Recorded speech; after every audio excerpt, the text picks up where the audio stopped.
Hey Joe, it's Folks here. Starting a print-on-demand store can be a very exciting time, but it can also be a confusing time, especially when it comes to things that you see when you are researching to start your store. This is a post here from someone named Matthew. They made it inside of my print-on-demand Facebook group, and you can see that they said that during their research, they found that there was a few online shops that were selling some famous brands, and they're wondering how those stores are not getting shut down. Essentially, he is saying that he has found some shops out there that are selling designs with trademarked logos and brand slogans in them, and he's wondering how they are getting away with it. And that's what I mean by confusing. As someone who is starting a print-on-demand store, I think sometimes we understand that that would be something that we would not want to do. However, then during our research, sometimes we come across that stuff. It can definitely leave you scratching your head wondering how they are able to do that. Well, in today's video, I'm going to show you a store that is doing just that. We will break down what they are doing and how they are doing it, and we'll talk about, more importantly, if it is legal or not. And at the end of the video, I will share exactly how stores like this are getting away with selling trademarked logos and things like that on their print-on-demand store. As always, if you get value out of this video, make sure to drop a like for good luck. And if you want to see some of the print-on-demand products that I recommend you to sell, some that can make you tons of profit, make sure to check out some of my other videos here on my channel. And if you want to go through my step-by-step course to actually start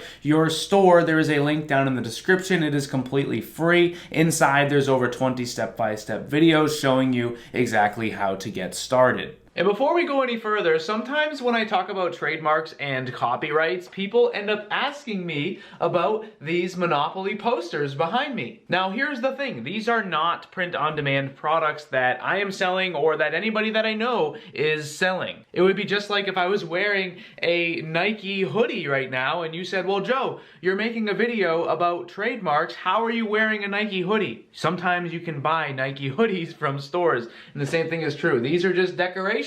These are not intended to be something that I am portraying as a print-on-demand product. But for some reason, whenever I talk about trademarks and copyrights, people ask about those, so I wanted to mention it. So here's the store that we're going to be looking at today. It's called KernonShop.com. Now, there's really no branding going on here. This is kind of your typical print-on-demand store that you sometimes find that just has basically everything for sale on it. As we scroll through the homepage, you can see that they basically just have products here, and that's it. Everything from t-shirts to leggings to Oliver printed hoodies and sneakers and blankets and, honestly, a whole bunch more. If you look at the menu up at the top, we see that they have hoodies and bomber jackets and shoes and baseball jerseys and shirts and lace-up sweatshirts, beddings, rugs, car seat covers, and hats as well. If we click into the car seat cover category, that is where things begin to take a bit of a turn here. You can see that they have Harley Davidson seat covers, they have John Deere seat covers, and more brands as well listed here on the page. If we go to baseball jerseys, we will also see the same thing, where they are creating designs where they are using famous brand logos and essentially trying to pass them off as authentic products. You can see here they have Harley Davidson ones, they have Fox Racing ones,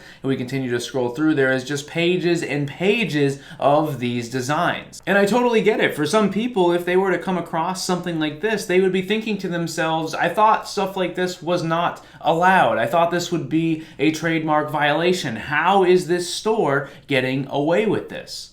And like I said, at the end of the video, we'll talk a little bit about how stores like this are getting away with this. But first, what I want to sort of do is break down the differences between a trademark and a copyright. Now, I have the definition of a trademark on the screen now. It says that it is a symbol, word, or words that are legally registered or established by use as representing a company or a product. So a trademark could be something like a logo, or it could even be a slogan, right? If you're thinking about the Nike brand, the logo, the Nike swoosh would be something that Nike has trademarked because it represents the company. And then their slogan, "Just Do It," is also something that they would trademark because it represents their brand. I think where people get confused is with copyrights, because those are actually different than a trademark. I have the definition on the screen right now. It defines a copyright as the exclusive legal right given to an originator or an assignee to print, publish, perform, film,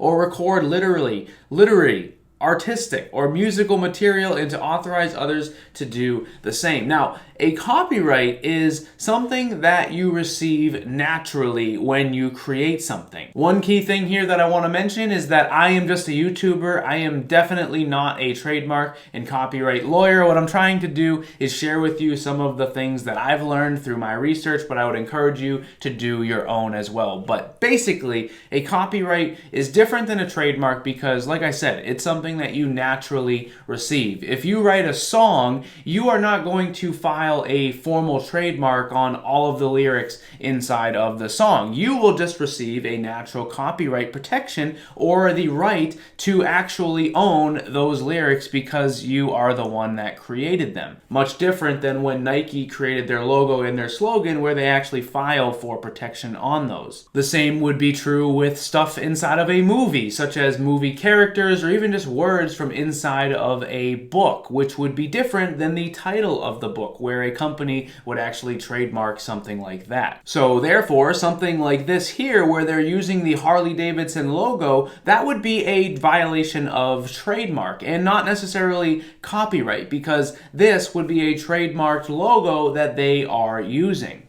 Now, let's contrast that with something like this. This is a canvas here that says, "All of me loves all of you." This would actually be a copyright violation because this store here is selling a canvas that has lyrics on it. If you don't know these lyrics, these are lyrics from a John Legend song. All of me loves all of you. I'm not going to sing it for you, but these are lyrics. So this would be a copyright violation. If you are left wondering how to figure out which things you can actually use, I think first and foremost, you can check right here. This is the United States Trademark Database. You can find this through Google, and this will allow you to search things that have actually been trademarked. Copyrights, on the other hand, is a little bit more complex because there's not really a copyright database, because copyright protects things such as song lyrics or things from inside of a movie, like character names or even quotes from inside of the movie, and it's a little bit more obscure. I would say, as a general rule of thumb, you should avoid using all brand names, all logos, all slogans that represent specific brands.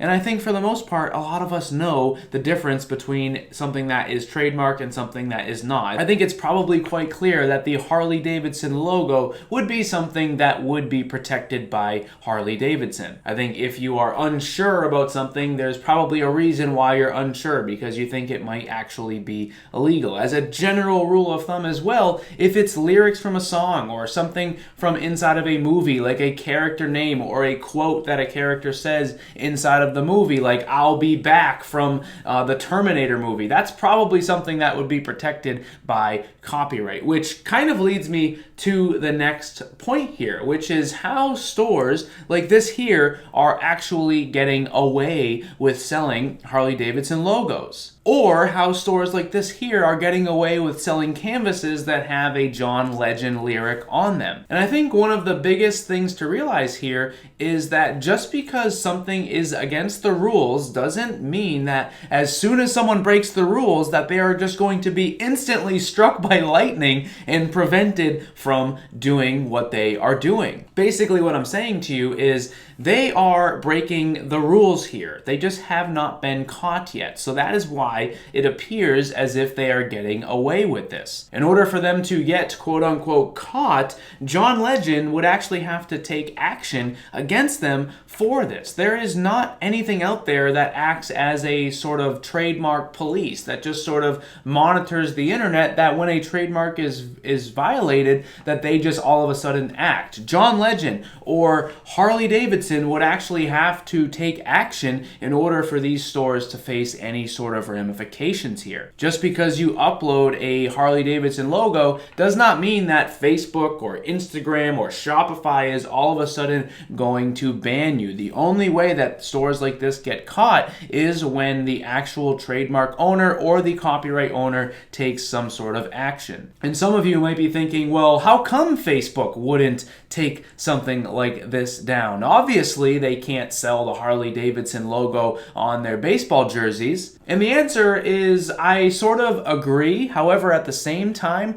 think about how many different things exist that are currently trademarked. In order for Facebook to police something like this, they would have to not only police the obvious ones like Harley Davidson, but also maybe some of the lesser known logos that you and I might not even recognize. And in order to actually do that, they would need to have a very robust computer system that would not only have access to the trademark database on the government, but also would have access to be updated as time goes on. And then in terms of copyrights, that would just be something that would be extremely difficult to actually police. And that is why people just don't automatically get banned when they begin to violate trademarks or copyrights on their print-on-demand stores. So hopefully that makes sense. Hopefully this was a little bit helpful. I do have a couple other videos here on my channel where I talk about copyrights and trademarks, but like I said at the beginning of the video, there was a post made recently inside of my print-on-demand Facebook group, and I wanted to do something here and actually talk a little bit about the store that they had shared. So let me know your thoughts down in the comments below. Thank you guys for watching, and I will see you in the next video.